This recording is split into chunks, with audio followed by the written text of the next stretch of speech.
Vivre le carême avec saint François d'Assise. Jeudi de la 3e semaine du carême. De l'Évangile selon saint Luc. Jésus expulsait un démon qui rendait un homme muet. Lorsque le démon fut sorti, le muet se mit à parler, et les foules furent dans l'admiration. Mais certains d'entre eux dirent : « C'est par Belzéboul, le chef des démons, qu'il expulse les démons. » D'autres, pour le mettre à l'épreuve, cherchaient à obtenir de lui un signe venant du ciel.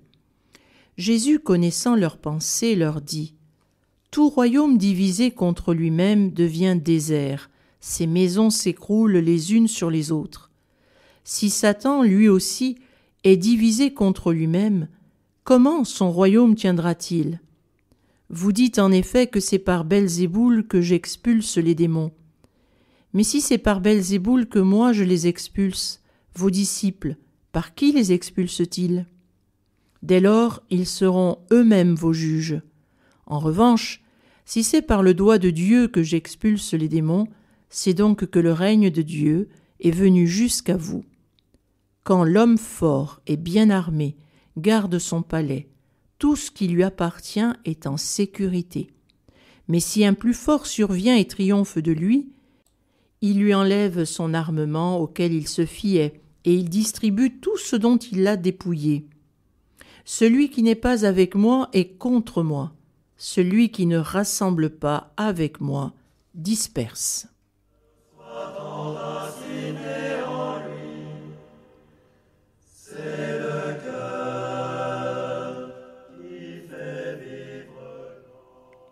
La mission peut et doit être heureuse. Méditation de frère Louis Sancy, conventuel. Après avoir libéré un homme prisonnier d'un démon qui le rendait muet, Jésus est en but à l'aveuglement et à la malveillance des pharisiens. Non seulement ils refusent de voir en lui la puissance de guérison de Dieu, mais ils l'accusent d'être à la source du malheur humain, en étant le chef des démons. Leur malveillance aveugle les empêche de reconnaître que, grâce à l'action libératrice de Jésus, le règne de Dieu est déjà arrivé jusqu'à eux. Une nouvelle époque a commencé, car Jésus met fin à la domination de Satan. La mise en garde tranchante que Jésus fait à la fin de cette diatribe avec les pharisiens nous est précieuse. Elle interroge notre engagement dans la mission et notre manière de vivre en Église. Peut-il y avoir une mission vécue et conduite de manière individuelle ?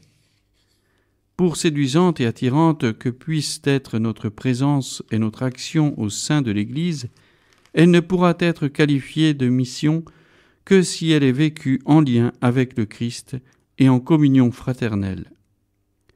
Notre rapport spécifique et notre pari de fils de saint François, c'est de vivre la mission et le travail ecclésial avec une forte connotation fraternelle. Nous pourrons ainsi témoigner que vivre la mission est quelque chose d'épanouissant et d'heureux.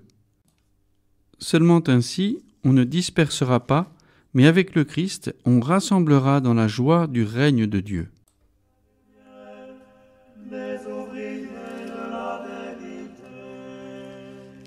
Prions avec saint François d'Assise. Bénédiction à frère Léon.